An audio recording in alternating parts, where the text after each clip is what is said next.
सनत की सरजमीन सदियों से मोहब्बत, सब्र और वफा की पहचान रही है। ये वो धरती है जहाँ दरियाए सिंध माँ की तरह बहता है, जहाँ की मिट्टी में मेहनत की खुशबू बसी होती है और जहाँ इंसान रिश्तों को दौलत से ज्यादा अजीज रखता है।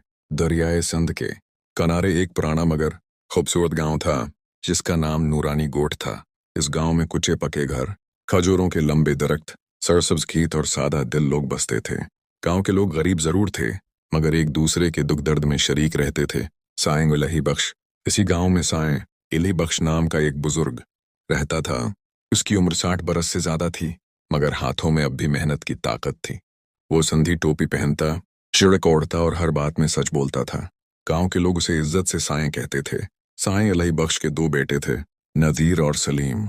नज़ीर बड़ा बेटा था, संजीदा, साबिर और बाप के नक्शे कदम पर चलने वाला।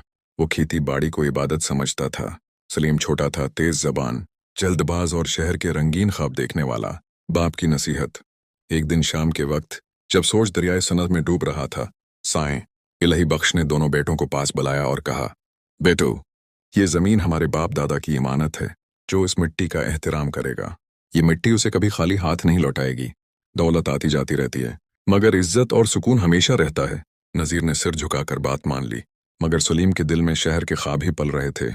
वक्त का पहिया कुछ उर्से बाद साएं इलाही बख्श का इंतकाल हो गया। पूरा गांव गम में डूब गया।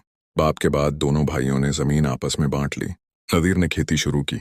वो सुबह अजान से पहले उठता, खेतों में काम करता,